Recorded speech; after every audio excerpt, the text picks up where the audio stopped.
Crazy day in the NBA world today, my goodness, with everything going on with the sports bet probe that got Terry Rozier arrested, to Chauncey Billups also getting arrested in that illegal cheating poker scheme. Man, talk about a nightmare for the NBA, especially after all the cap circumvention stuff that happened with the Clippers and Kawhi Leonard just a few weeks ago.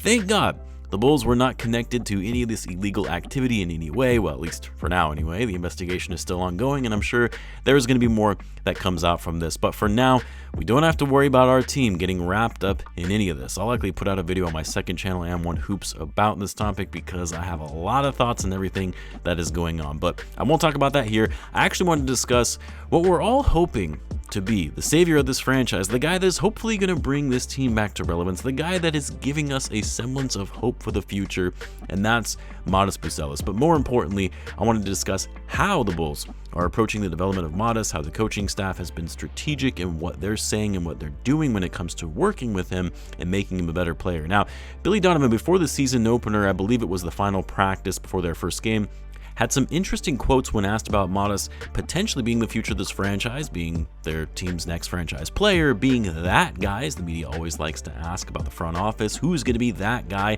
And rather than Billy Donovan doing what you would expect him to do as a coach, praise the guy, talk about how great he is, what a bright future he has, he actually was more practical, realistic, and dare I say it, somewhat skeptical. And I mean skeptical in a good way, because Billy Donovan did talk about all the great things Matas is doing, obviously.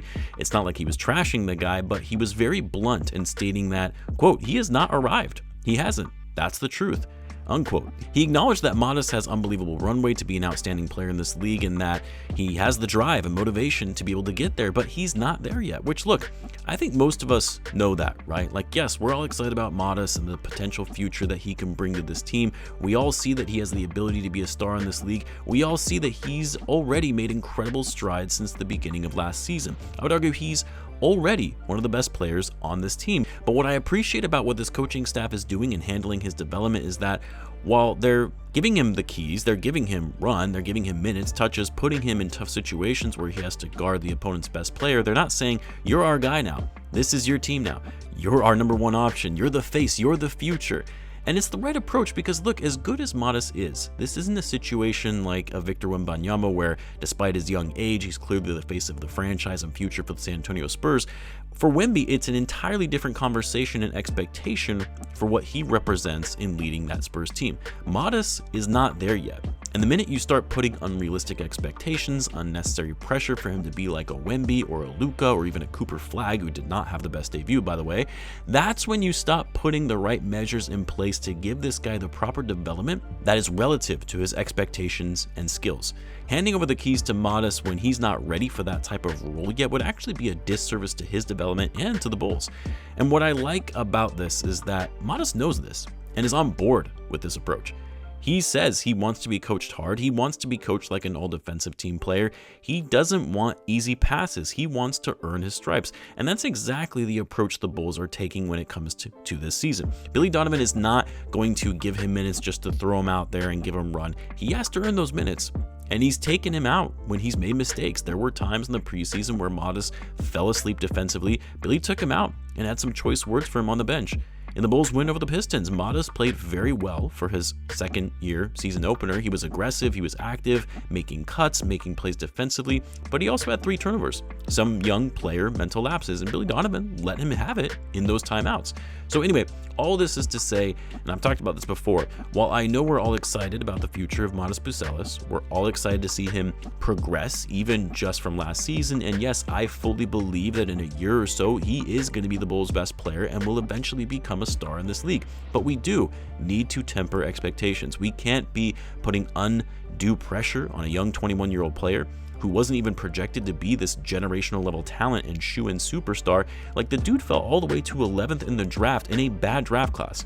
He will absolutely make all those 10 teams who passed on him regret it, but Matas did not come into the league as this next great prospect since LeBron James. He still has a long road ahead of him to be able to get to that level of stardom. A lot of work, effort, and drive to hone in on those skills to be one of the greatest players in the league that he is striving to be and win championships for the city.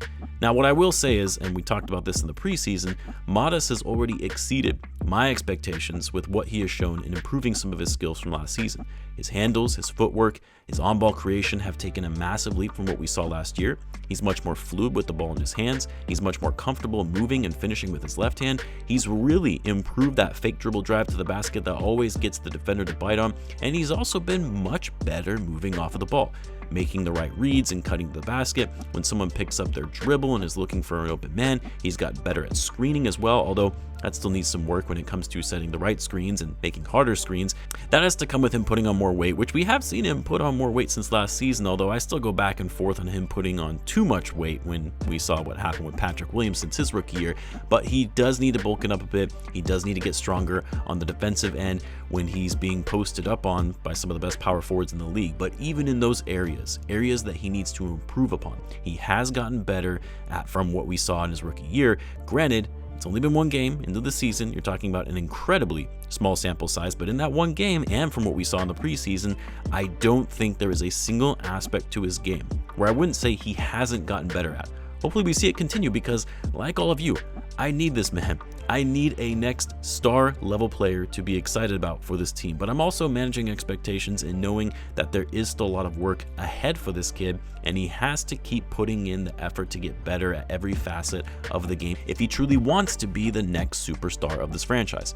Anyway, we'll see how he shows up in the Bulls' next game against the Magic in Orlando. I mentioned this in my last video, but I'm actually going to be in Vegas this weekend, Saturday through Tuesday. I do this every year at the start of the NBA season with my cousins, so I won't have content out during that time. You can follow my thoughts of the game along on Twitter though. So hope you guys have a great weekend. As always, be sure to subscribe, and I will see you in the next one.